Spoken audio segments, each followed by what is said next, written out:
무너짐을 넘어 재건의 공동체로라는 제목으로 함께 은혜를 나누고자 합니다. 저희가 9월 한 달 공동체 시리즈 설교를 하고 있는데요. 오늘은 그 두 번째 시간으로 느헤미야 성벽 재건 공동체를 생각해보며 은혜를 나누고자 합니다. 우리가 이미 묵상했듯이 이 이스라엘 백성들은 바벨론 70년 포로 생활을 마친 후에 세 번에 거쳐서 예루살렘으로 귀환을 하게 됩니다. 첫 번째 귀환 지도자는 스룹바벨이었습니다. 약 5만 명 정도가 귀환해서 무너진 성전을 재건하게 되고, 그로부터 80년 뒤인 기원전 458년에 두 번째 지도자 에스라가 유대인들을 이끌고 예루살렘으로 돌아오게 됩니다.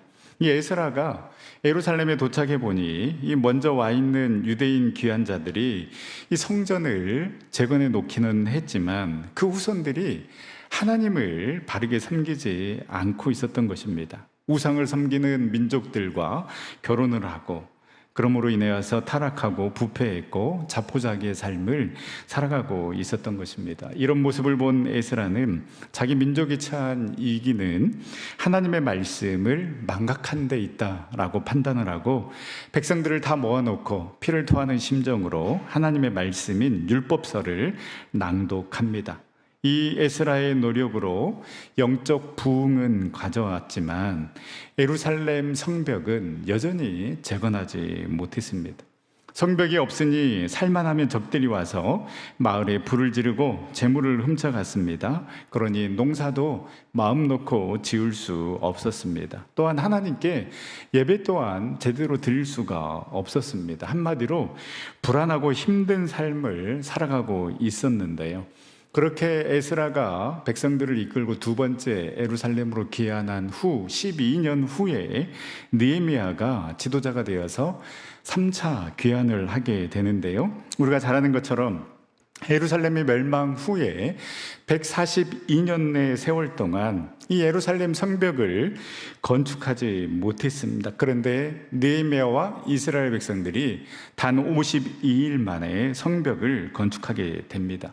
여러분 놀랍지 않습니까? 100년 넘게 무려 142년 동안 이 성벽을 재건하려고 해도 하지 못했는데 느헤미야와 이스라엘 백성들이 52일 만에 이 성벽을 재건한 것입니다.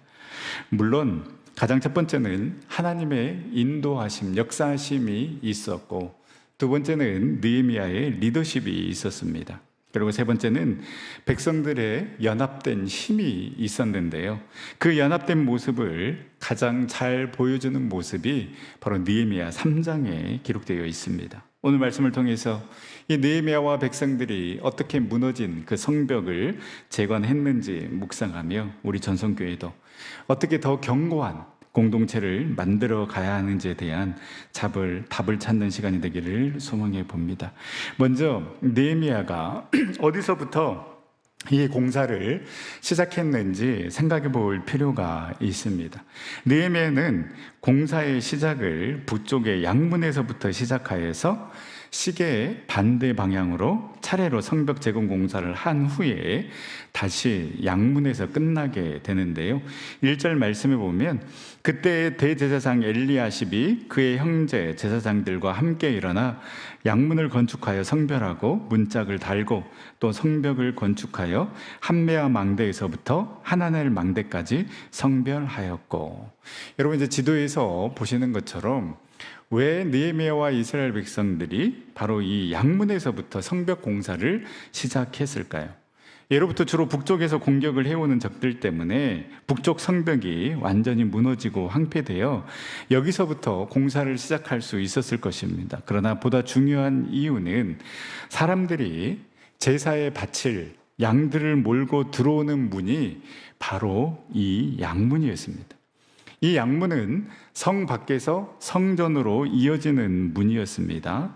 이 양문은 대제사장 엘리야십과 제사장들이 직접 벽돌을 쌓았습니다.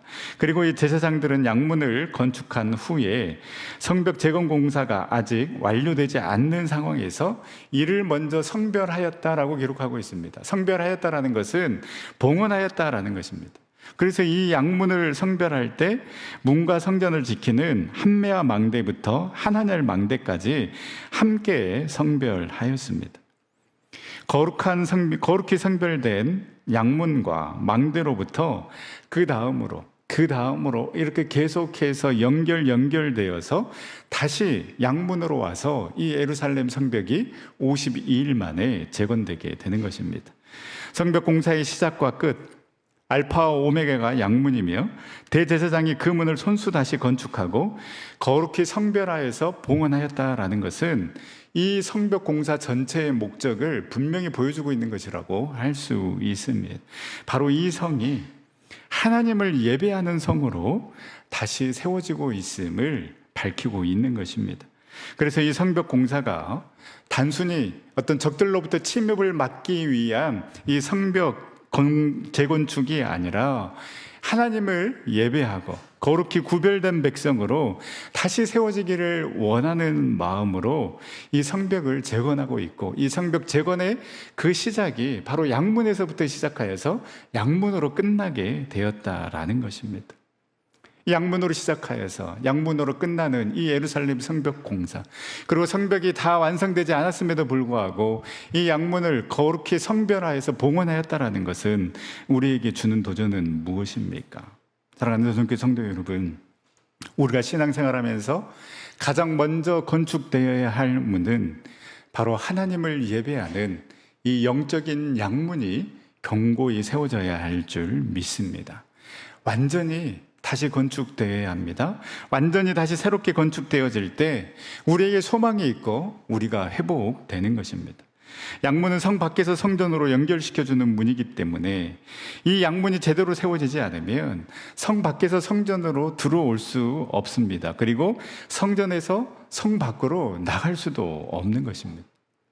사생활에서 실패하고 무너지지만 그 있는 모습 그대로 성전에 들어와서 이 성전에서 드리는 예배를 통해서 힘을 얻어 다시 담대하게 세상 가운데로 나아갈 수 있는 그 힘과 능력이 바로 이 예배의 자리에 있는 줄 여러분 믿으시기를 바랍니다. 어디 우리의 신앙생활 뿐이겠습니까? 여러분, 우리의 공동체도 마찬가지입니다.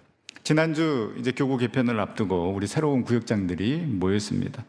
기대도 되지만은 또 걱정과 염려되는 마음으로 앉아있는 모습들이 보였습니다. 그런데 여러분, 따지고 보면 주님이 불러 모으시고 주님께서 보내주신 그 형제 자매들을 만나는데 뭐 걱정하고 염려할 게 있겠습니까? 말씀드린 것처럼 우리 교구, 우리 공동체에 어떤 분들이 있을까? 또 우리 구역, 우리 목장에는 또 어떤 분들이 함께하며 교제하게 될까? 여러분, 이렇게 기대하는 마음으로, 설레는 마음으로 함께 했으면 합니다. 여러 가지 계획들도 세우면서 우리 교구, 우리 구역 이렇게 해보자 라는 그런 마음도 있을 것입니다. 그런데 여러분, 중요한 것은요, 우리 교구가 또 우리 구역이 잘 되기 위해서 가장 우선순위에 두고 가장 목표로 두어야 할 것은 바로 예배의 회복입니다.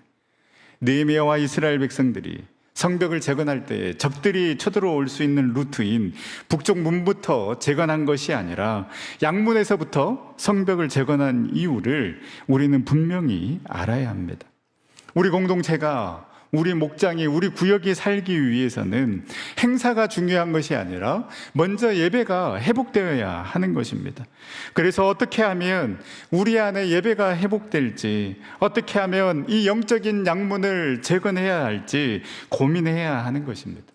그래야 그 은혜가 교구, 공동체, 구역으로 흘러가는 것이지, 채워지는 것이 없이 그냥 우리끼리 함께 하다 보면 은혜가 아닌 내 감정, 내 기분, 내 경험이 먼저 나오면서 분열과 상처만 가득한 공동체가 될 것입니다. 또한 이 양문과 이 양문의 망대가 굳건하게 세워져서 다시 양문으로 와서 예루살렘 성벽이 재건되었던 것처럼 우리의 삶과 우리의 삶의 여러분 시작도 끝도 어린 양 되신 예수 그리스도, 우리의 삶의 가장 우선순위도 이 어린 양 되신 예수 그리스도를 예배하는 것이 되어서 우리의 삶의 중심이 예수 그리스도가 되고, 우리의 삶의 영적인 힘을 이 예배를 통하여서 얻음으로 하나님과의 관계도 회복되고, 우리의 모든 삶의 영역이 다시 재건되는 그런 놀라운 축복과 은혜를 마음껏 누리는 우리 전생 모든 성도님들이 다 될 수 있기를 간절히 소망합니다. 이렇게 양문에서 시작된 성벽 재건에는 다양한 계층의 사람들이 모여서 이 성벽을 완성하게 되는데요. 대제사장이나 제사장과 같은 성직자들, 또 특별한 기술을 가진 금장사, 향품 장사, 예루살렘 지역 관리들과 평민들, 레위인들, 상인들, 심지어 여성들까지 참여했습니다. 어떤 사람들이 참여했는지 한번 살펴보면요, 먼저 솔선수범한 자들이 나옵니다. 9절에 보면 그 다음은 예루살렘 지방의 절반을 다스리는 후르의 아들 르바야가 중수하였고, 르바야가 나옵니다. 또 15절에 보면 예루살렘 지방 절반을 다스리는 할로에스의 아들 살룸과 그의 딸들이 나오고, 또 14절에서 16절에 보면 그 각 지방을 다스리는 자들의 그 아들의 이름이 등장합니다. 여러분, 이들이 누리고 있는 그 권력이나 재력으로 봤을 때에 본인들이 직접 참여하지 않아도 됩니다. 그냥 하인들을 시켜서 성벽을 재건하게 할 수 있었을 것입니다. 그런데 이들은 그렇게 하지 않았습니다. 본인들이 직접 가서 돌을 나르고 성벽을 재건하는 그러한 솔선수범하는 모습을 보여주었습니다. 또 어려운 가운데 힘든 일을 감당한 자들이 나옵니다. 13절에 보면 골짜기 문은 한운과 사노아 주민이 중수하여 문을 세웠다라고 기록하고 있는데요. 이 사노아 마을은 예루살렘에서 16km 떨어져 있는 곳에 위치한 너무나도 작은 마을입니다. 그 작은 마을에 적은 수의 사람들이 무려 길이가 500m가 넘는, 그것도 험한 흰놈 골짜기 위에 성벽을 쌓아 올렸다라는 것은 굉장히 감동스러운 일입니다. 이들이 가장 긴 성벽을 쌓았기 때문에 특별히 1000규빗이라는 구체적인 성의 길이까지 명시해 놓고 있습니다. 너무나도 힘들게 살아가는 작은 마을의 사람들이 너무나도 큰, 그리고 너무나도 긴 그 성벽을 이들이 감당하는 것입니다. 형편이 어렵고 힘들면 환경을 탓하고 왜 우리가 이렇게 힘든 곳을 건축해야 되느냐, 이 힘든 성벽을 맡아야 되느냐, 불만이 있을 수 있었을 것입니다. 그러나 이 사노아 마을 사람들은 결코 쉽지 않는 지역을 맡았지만 아무 불평 없이 성실하게 그 책임을 완수했습니다. 또 이 먼 곳에서 와서 도운 사람들이 있습니다. 2절에 보면 여리고, 5절에 두고와, 7절에 기브온, 19절에 미스바, 13절에 한운과 사노아, 14절에 베타게렘, 16절에 벳술, 17절에 그일라 등 이러한 지역들은 예루살렘에서 최소 24에서 32km 정도 떨어진 곳에 있었지만, 그러나 이 성벽을 재건할 때 예루살렘으로 달려온 자들이었습니다.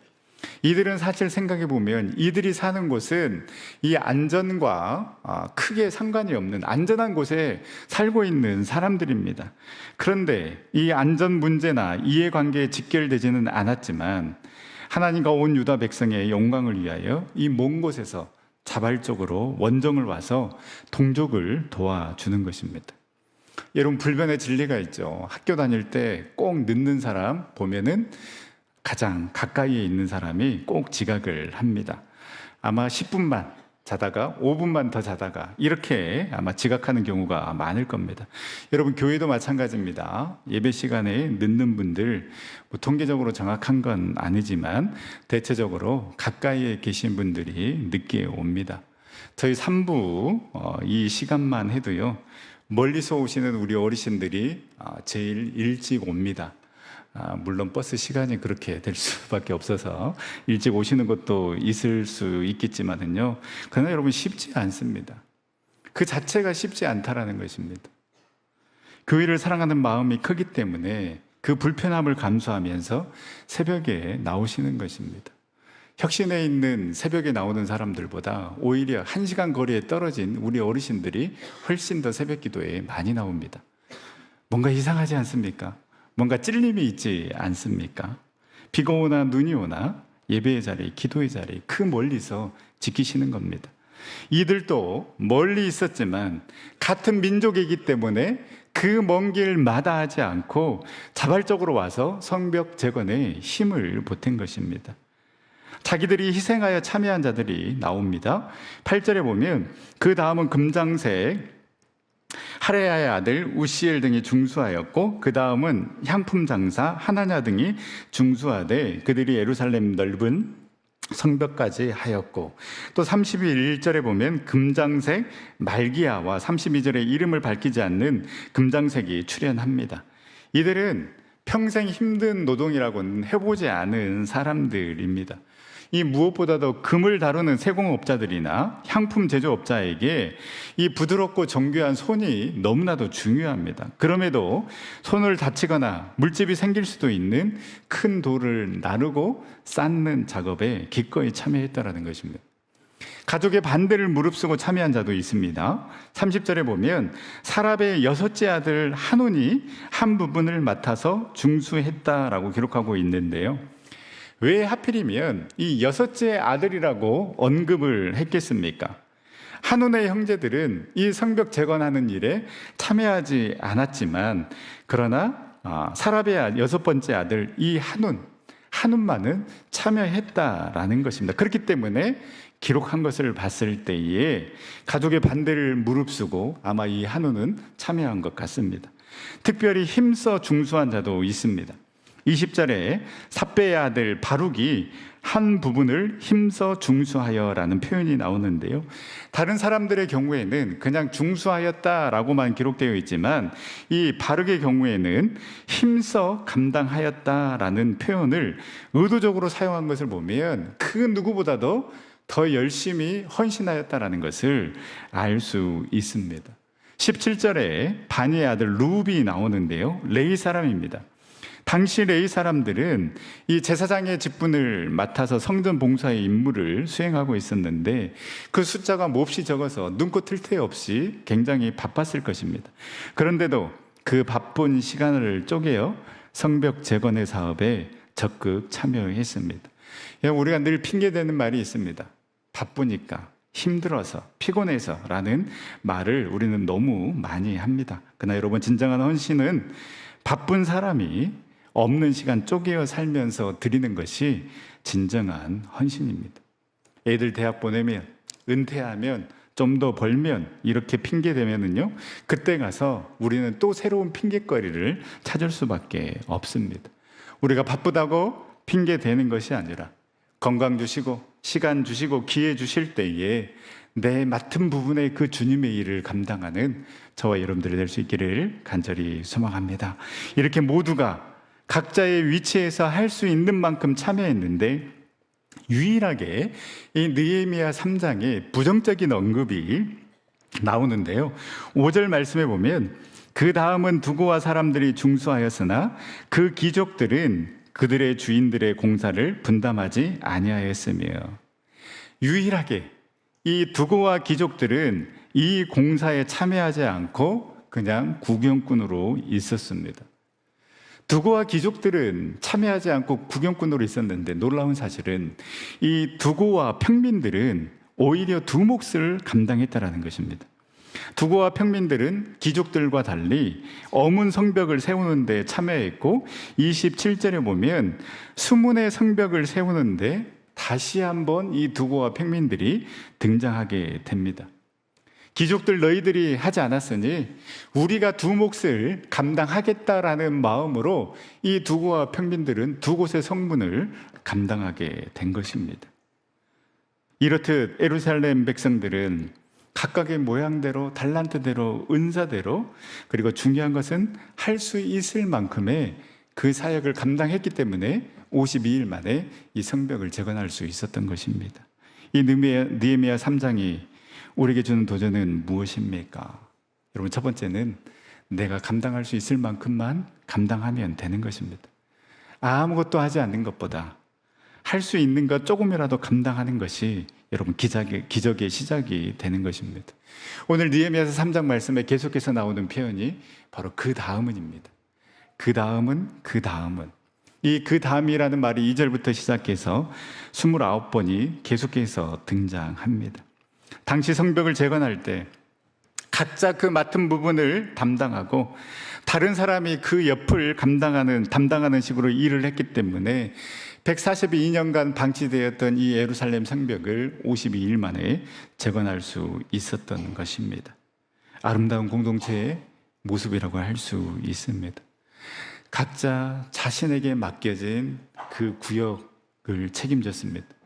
누구는 양문을, 누구는 어문을, 또 누구는 골짜기 문을 맡았습니다. 서로의 작업을 신뢰하며 자신의 자리를 묵묵히 지켰기 때문에 끊어진 것 없이 견고한 성벽이 연결될 수 있었습니다. 여러분, 하나님은요, 우리에게 일을 맡기실 때 감당할 수 없는 거대한 일을 맡기는 것이 아니라 그 각자의 자리에서 감당할 수 있는 한 부분을 저와 여러분들에게 맡기시는 것입니다. 이제 여러분 차례입니다. 전성교회 78년 역사 속에 수많은 성도님들이 그 다음은 내가 해야지. 우리 권사님이, 우리 장로님이 여기까지 감당했으니 이제 내가 그 다음을 감당해야지. 내가 또 감당해야지. 라는 이러한 마음으로 그 다음에는 계속해서 이런 마음으로 사역을 감당하고 주님의 몸된 교회를 세워왔기 때문에 우리 전성교회가 여기까지 올 수 있었습니다.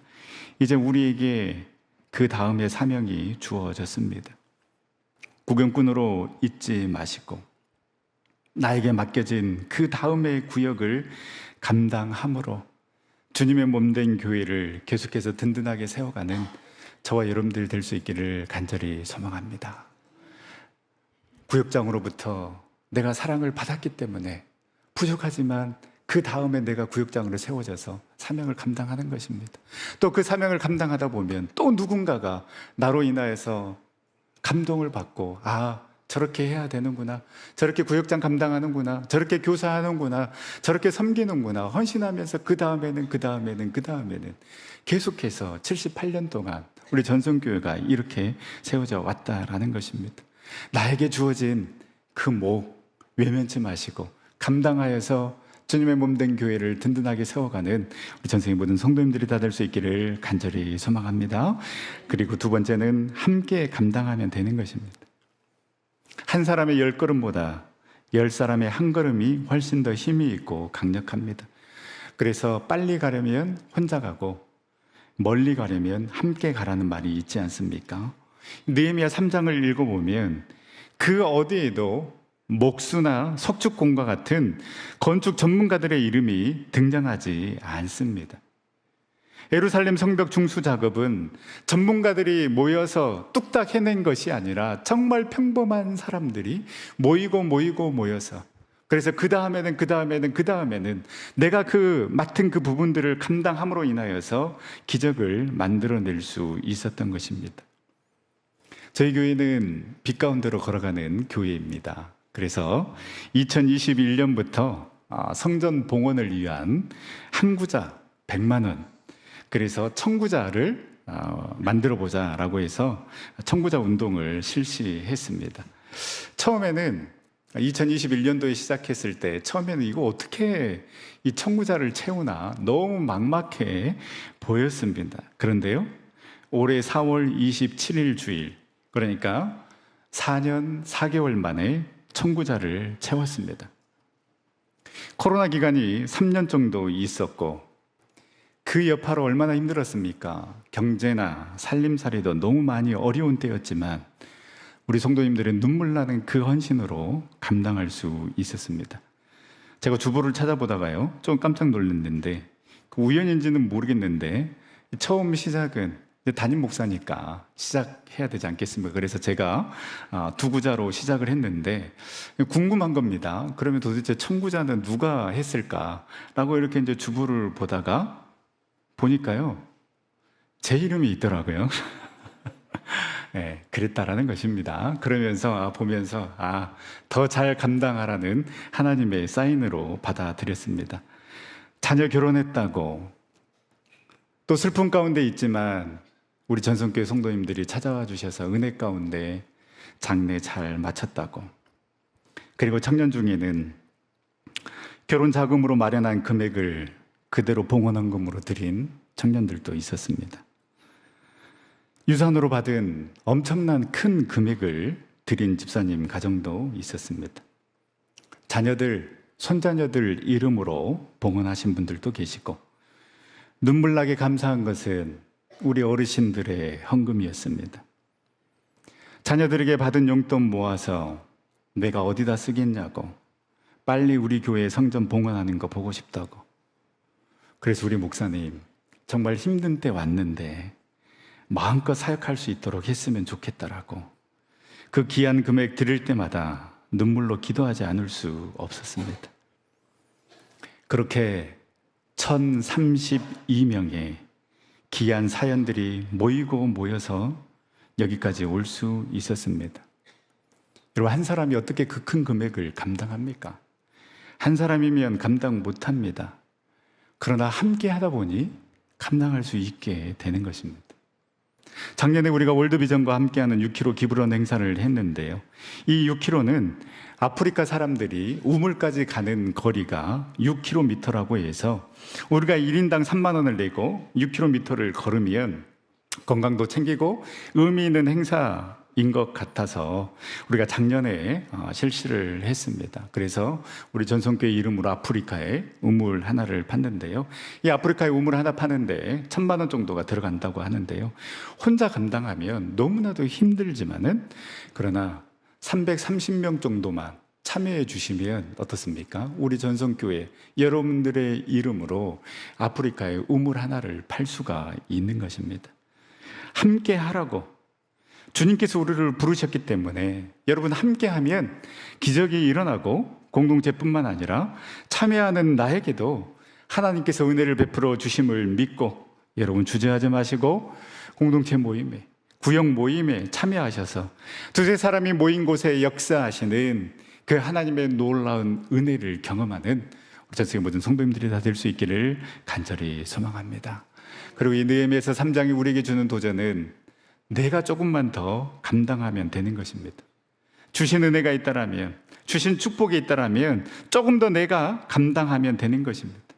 여러분, 이 성벽 제거는 정확하게 n분의 1로 딱 떨어져서 감당한 것이 아닙니다. 더 열심히 감당한 사람이 있었습니다. 더 힘써서 중수한 사람이 있었습니다. 더 헌신한 사람이 있었고, 더 힘든 곳을 감당한 사람이 있었고, 더 힘을 내어서 2번 감당한 사람, 그러한 헌신자들이 있었기 때문에 이 성벽을 재건할 수 있었던 것입니다. 오프라 윈프리의 4가지 인생 철학이 있습니다. 남보다 더 가졌으면 축복이 아니라 사명이다. 남보다 아픔이 있다라면 이는 고통이 아니라 사명이다. 그 아픔을 통하여 같은 아픔을 가진 사람을 사랑하라는 명령이다. 남보다 설레면 이는 망상이 아니라 사명이다. 그리고 남보다 부담되면 이는 강요가 아니라 사명이다라고 이야기를 했습니다. 하나님께서 저와 여러분들에게 주신 축복이 있습니까? 그 축복을 받았다라고 생각하십니까? 그러면 내가 조금만 더 감당하고 내가 조금만 더 헌신하면 되는 것입니다. 그렇게 할 때에 더 큰 축복으로 우리 주님께서 채워주실 줄 믿습니다. 느헤미야 3장에 보면 우리가 흔히 아는 그 성경의 인물들의 이름이 아닌 전혀 알지 못하는 사람들의 이름이 느헤미야 3장에 기록되어 있습니다. 무엇을 의미합니까? 세상의 역사는 위대한 왕이나 장군의 이름을 기억하지만 여러분, 하나님의 역사는 다릅니다. 하나님께서 느헤미야 3장에 우리가 알지 못하는 그 수많은 사람들의 이름을 적어 놓은 것은, 사랑하는 아들아, 사랑하는 딸아, 내가 그 헌신 다 기억하고 있다, 다 기록하고 있다, 내가 다 안다라는 하나님께서 우리에게 주시는 사인인 줄 믿습니다. 하나님은 외면치 않습니다. 기억하지 못하시는 분이 아니라 다 기억하시고, 우리의 자금, 성김과 헌신 보잘것 없어 보인다 할지라도 모든 것을 보고 계시고 우리의 이름을 기록하고 계심을 우리는 믿어야 합니다. 몰라줄 수 있습니다. 그래서 실망하고 내려놓고 싶은 마음이 있습니다. 그러나 하나님만은 다 아신다. 하나님만은 나의 이 마음, 나의 작은 헌신 다 아신다라는 그 마음, 그 믿음으로 이제 그 아름다운 역사를 우리도 느헤미야 공동체처럼 함께 만들어가기를 원합니다. 그 각자의 자리에서 그 다음에 내가 할 일은 무엇일까? 그 다음에 내가 해야만 할 일들은 무엇일까를 생각하고 고민하며 함께 감당하면서 내가 할 수 있는 만큼 그 일들을 해 나갈 때에 주님의 몸된 교회를 아름답게 세워갈 수 있을 것이고, 그 주님의 생명책에 우리의 이름이 기록될 뿐만 아니라 그 부록인 전성교회 편에 우리 모두의 이름이 기록되어서 지금 여기에서도 우리 전성교회를 함께 세워가는 그 기쁨과 은혜를 누릴 뿐만 아니라 저 영원한 하늘나라에서도 그 기쁨과 영광을 누리는 우리 전생의 모든 성도님들이 다 될 수 있기를 간절히 소망합니다. 우리 시간 함께 찬양하며 기도의 자리로 나아갈 때에 주님, 우리 전성교회가 느헤미야 공동체가 되어서 한 마음 한 뜻으로 주님의 몸된 교회를 다시 아름답게 재건하며 나아가고자 하오니 우리를 사용하여 주시옵소서. 그 마음으로 우리 함께 찬양하며 기도의 자리로 나가도록 하겠습니다.